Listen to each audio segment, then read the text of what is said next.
Before we talk about your books, I would like to talk about you writing postcards. Okay.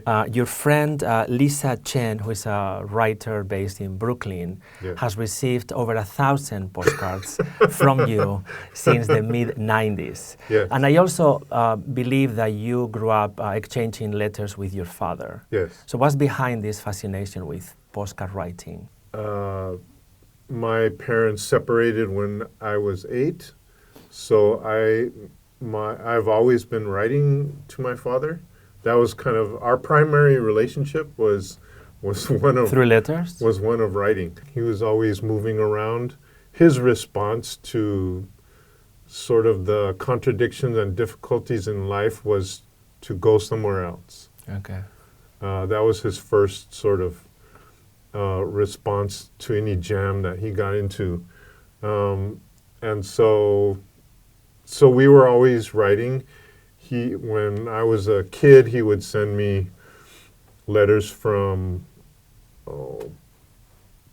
Peru or Vietnam or someplace, usually up and down California. And so that kind of writing was always part of our relationship. And and so I always carry correspondence with my friends who are distant, and I like postcards.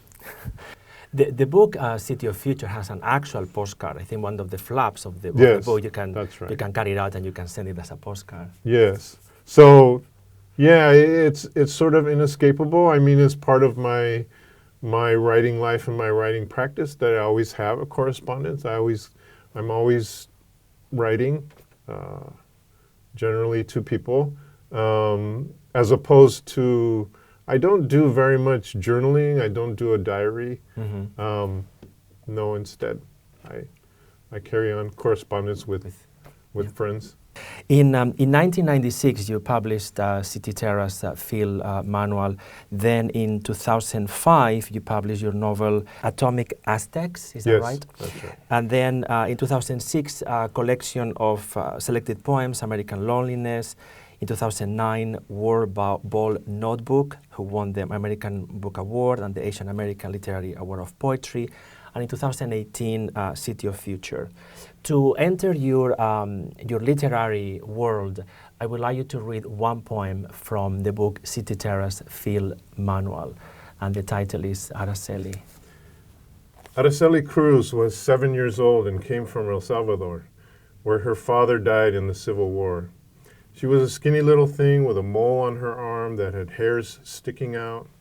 She was going to learn English at Harrison Street, her new school, not too many blocks from the apartment for a second grader to walk with her 9-year-old sister past Chemo's Bakery, where an old man sometimes stood in the second-story window and talked to people in a language no one understood, past the 5 and 10 cent store, past the store on the corner where you could buy candy.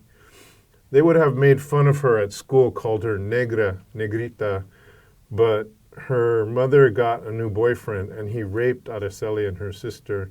Araceli he also murdered. He strangled her, and kids found her body on fire in Hazard Park, smoking under eucalyptus trees. Did earthquakes loose in San Salvador and LA houses collapse in blackout and screams? Did the land groan and convulse as a generation of dead fathers reached for their girls?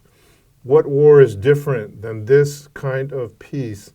Does the long grass whisper to gray Salvadoran skies an eternity of rain, enough to wash a life of 7 such years away? There is a sense of immediacy with the poem, like you cannot escape it. It's very much in your face. And you write about City Terrace, which is the neighborhood where you grew up in Los Angeles. So you write about where you see, where you feel the people and the territory. How did the book originate? Well, in general, my relationship to space and to many other things was influenced by my dad, who was very who, as I mentioned before, was a traveler and a wanderer, somebody whose response to difficulty was to go somewhere else.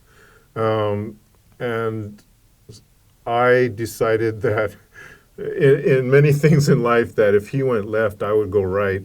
If he would flee and travel, that I would stay in one place. I see. And so that was my response to City Terrace, was to be in that place, to write about that place, to live in that place.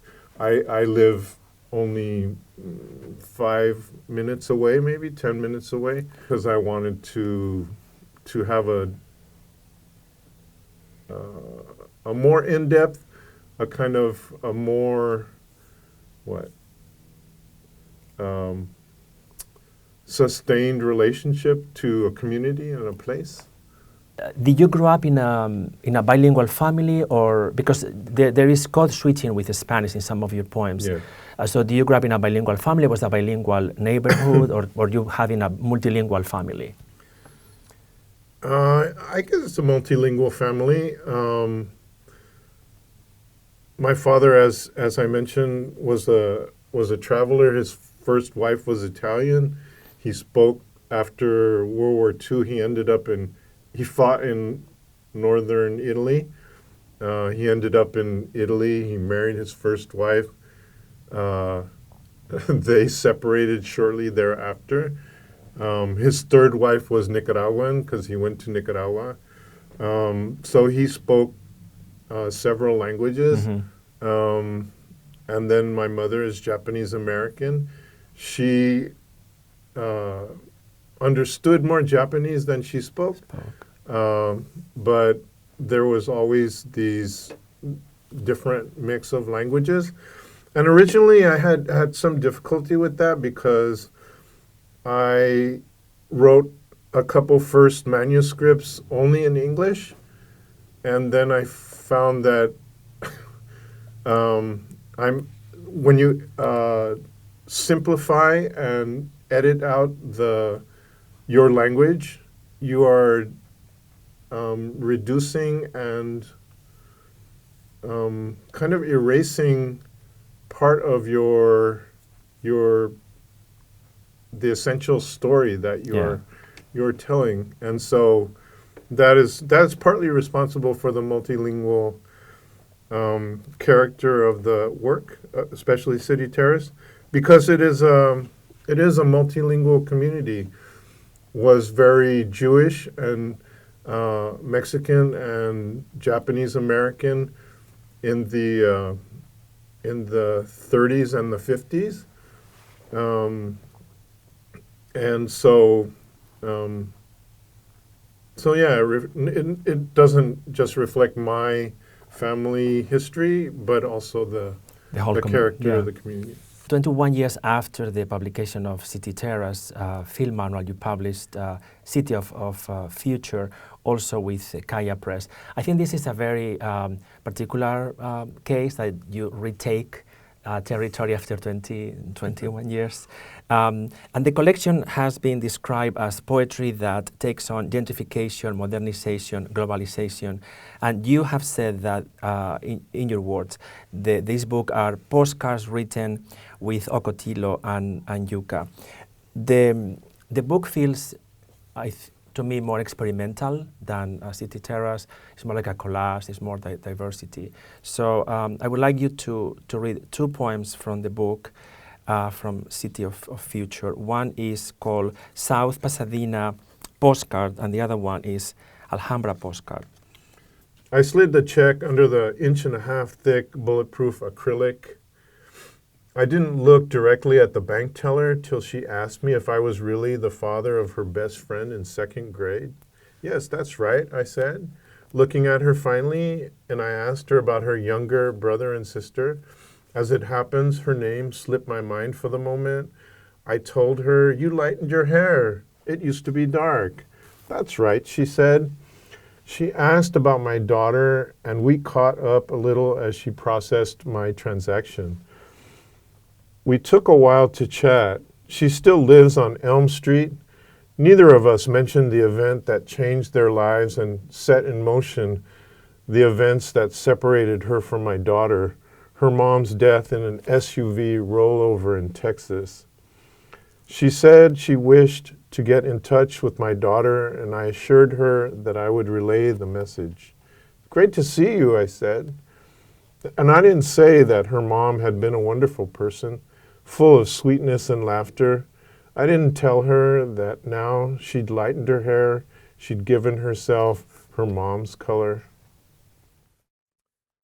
Sunday, I read a piece at the Silver Lake Jubilee about the FBI and cops smashing down my neighbor's door, arresting him and trashing his house. He started Latinos Against the War. Yesterday, somebody in camouflage with a pistol came to my door and bugged my daughter about where are her parents and what do they know about the neighbor. Is this an American poem? I gotta finish my coffee and go to work. The style of these poems, which is very specific, it feels like the distance between reality and the text is very small, it's very little, it's like a documentary. Yes. And I think there is a lot of craft. And that is the intention, the intention. So my question will be, how did you arrive to this style? I think in part it comes from reading Japanese literature in translation.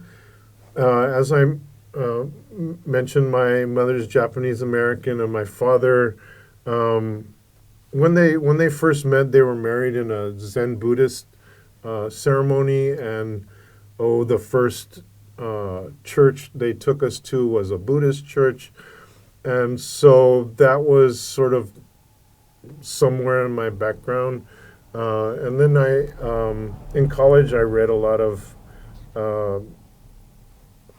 Japanese literature and translation, a lot of East Asian literature and translation, and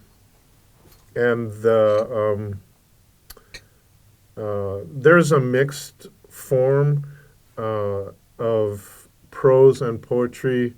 For example, Basho's Narrow Road to the Great North has prose diary or journal, and then a haiku, and then more prose narrative, and then a haiku. And the influence of East Asian literatures and Japanese literature in particular, Zen Buddhist literature specifically, has a kind of long and important tradition. But I think it's been a kind of formative and important, maybe unexamined influence on West Coast literature, from Gary Snyder to Kenneth Rexroth to Copper Canyon Press with its Chinese logo. Some poems also in City of Future, they are more, they have humor, they are a little more surrealistic in a way, a little wild, and one of them is, has a long title. One of them is called Living in the Community, Focusing on Social Justice, Postcard. So I would like you to read that as another example of the styles in this book. 1. Vote Democratic, burble like the ravens, chortle like the crows. 2. Pay your taxes, eat sunshine, ravenous. 3. Comb your hair, wear clothing large enough for the body, live jumping. 4. Organize the workers, organize your face. 5. Encourage fellow feeling, recognize humanity's wheelbarrow. 6. Take leadership, hop pertly about the landscape with wings folded back. 7. Never say die, bleed like the new girl. 8. Drink plenty of water, die on time. 9. Read theory, throw rocks into intersecting dimensions. 10. Fresh air and exercise, flange the electric guitar of nose and ear cartilage. 11. Don't burn plastic, listen to waves, squall and spit. 12. Women equal, attend all the conferences of rumor and haste. 13. Don't swear, swearing up and down the high seas. 14. Fill what's empty, empty what's full, torn flap.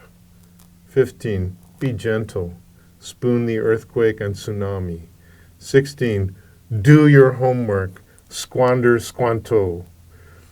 17, be bold, bolt your teeth with blackened modernism. 18, don't be a sucker, don't play that cardamom.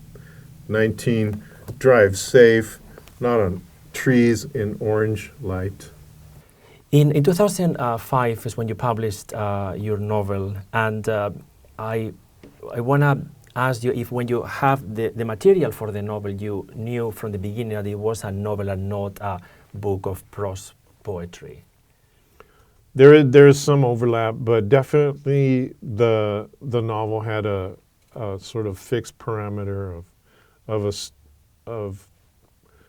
a story that comes out of the indigenismo of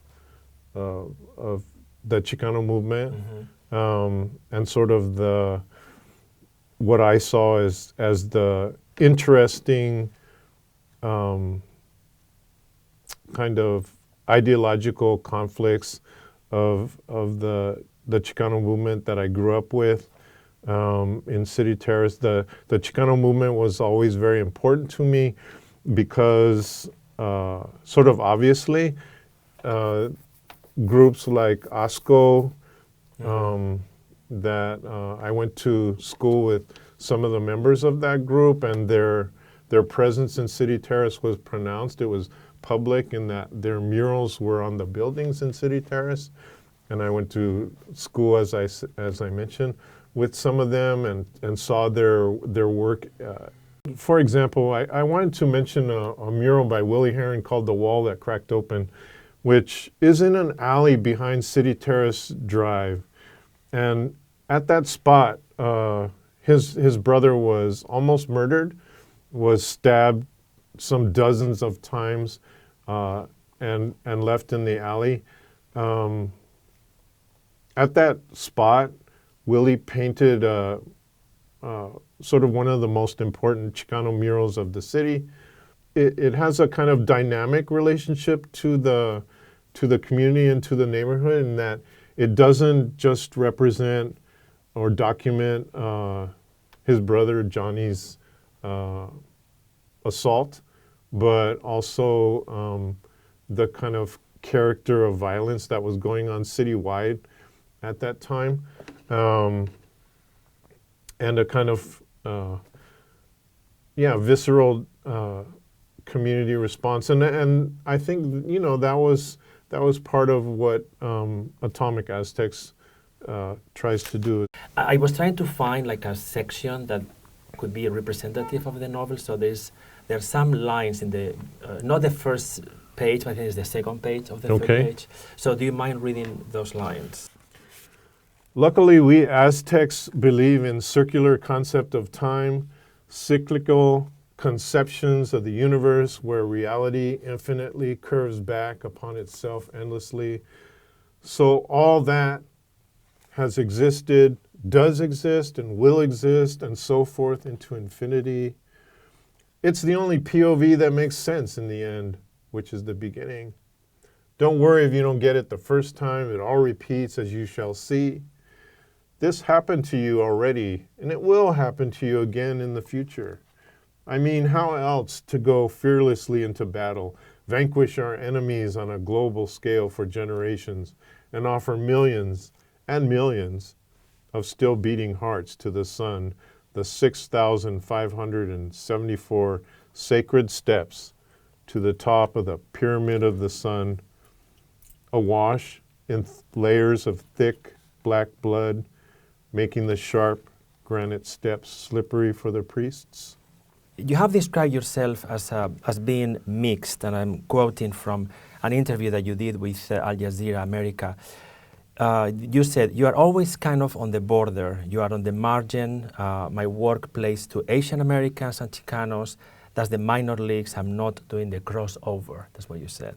You also said that your identity is not cultural, it's historical and political. Could you expand this concept of historical and political identity? Well, the reason that that my family, my parents ended up in City Terrace was because the Japanese American side of my family was interned in concentration camps in World War II in Arizona. And then at the end of the war, they were given $25 and a bus ticket and told to go. You know, where could they go with $25 and a bus ticket? Well, they came to Los Angeles, and the Methodist Church, the United Methodist Church, had a building, and the building is still there in Boyle Heights Fellowship House. My my aunt and uncle met there, and then they later married and moved nearby to City Terrace, and so they were the people who brought my mom and myself and my brothers and sisters to City Terrace, and so that's how we ended up there, and it was because of these kind of historical and political events that that Japanese Americans were defined as an enemy that needed to be put in camps and then just sent back. That their lives were, you know, kind of erased and treated as erasable, disposable. You know, sort of define where I come from. It wasn't because of, I don't know, because of a lot of choices. I see. So it's this kind of long, semi-complicated history that that is embedded in the language of my books. That mix of Spanish and English and occasional Japanese that comes from that and relates to that history of generations that go back before me. But, you know, it doesn't appear and is not stated in every poem. Do you want to close with one last poem? I have these pages from World Literature Today, which asked me to write about writing. So it's called On Practice. In a dream, I was trying to hang out with my friend the doctor, but he got lost in the crowd. People moving through the dark, citizens dispersing on avenues of night. Lincoln Heights and East Broadway could be adjacent to Seattle's Lake Union industrial flats that aren't there anymore, where I walked with a note on a piece of paper to strikers outside the plant and asked if they were hiring.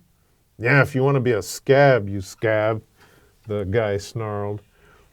Behind the night universe of clouds and the mountains of the past, my wife was pregnant. Seattle had double-digit unemployment, but I walked off looking for a job elsewhere.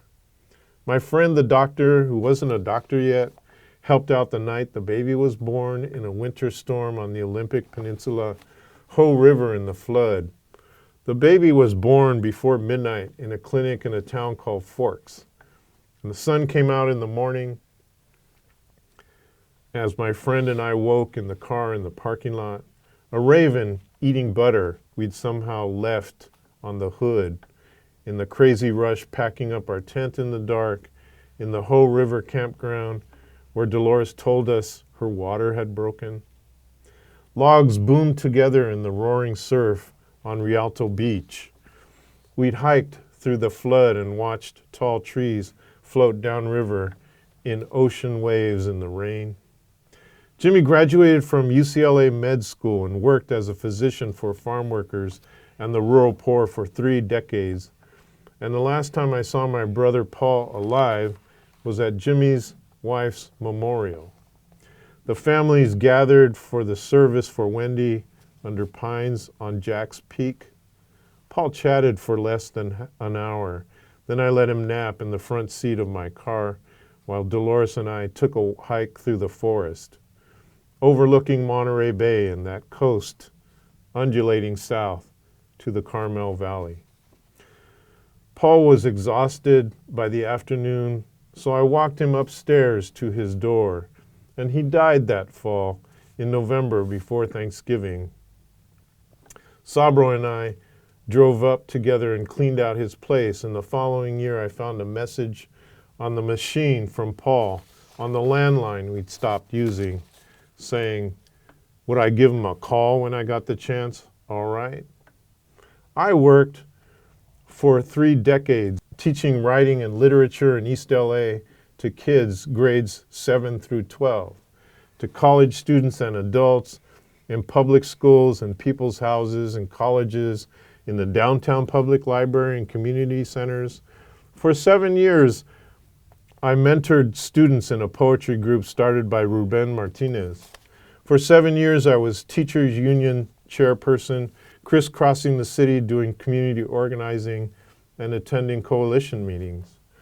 I filled little notebooks with dates and meeting times, names and phone numbers. I still drive all those streets in dreams. For 7 years, I practiced Goju Ryu Karate 15 to 20 hours per week in the Little Tokyo Dojo and in the East San Gabriel Valley Japanese Cultural Center. For 7 years, I got 4 to 6 hours sleep each night and could fall asleep sitting on any couch anywhere, my little notebooks asleep in my pockets, my wristwatch ticking away tiny minutes of peace. Thank you very much. Thank you. Thank you.